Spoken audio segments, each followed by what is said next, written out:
pays. Pensez de proposer à vos enfants d'aller faire la queue devant la banque alimentaire.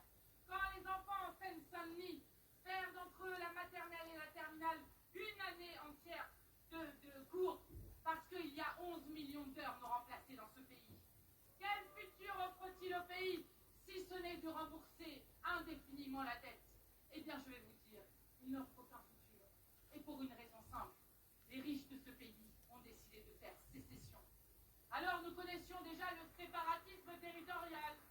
Ils habitent dans leur quartier de riches, ils vont dans leur clinique privée, ils achètent même, pourquoi pas, une île pour échapper au désastre qu'ils sont en train de créer, au désastre climatique et écologique. Mais il y a, depuis François Hollande, un autre séparatisme que nous observons. C'est le séparatisme financier, avec des riches qui ne veulent plus contribuer d'un centime pour la solidarité nationale. Celui où la France est devenue un paradis fiscal pour riches. Alors, puisqu'ils ne veulent plus faire société avec nous, qu'ils s'en aillent. Nous voulons faire un monde commun.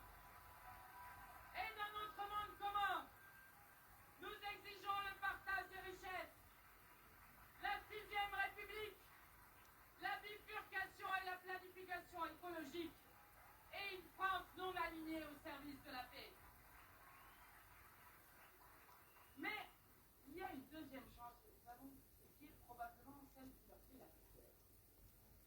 C'est que nous sommes plus nombreux. Et voyez-vous, il y a un inconvénient à faire la politique pour les riches. Parce que lorsque vous faites une politique pour les riches, il faut malheureusement condamner beaucoup de gens à la misère, au mal logement, à la malbouffe pour produire ne serait-ce qu'un riche. Et lorsqu'arrivent les élections, eh bien, les 148 milliardaires du pays ne pèsent pas lourd avec leur bulletin de vote face aux 11 millions de gens qu'ils ont mis sous le seuil de pauvreté. C'est ce qui leur est arrivé l'année dernière.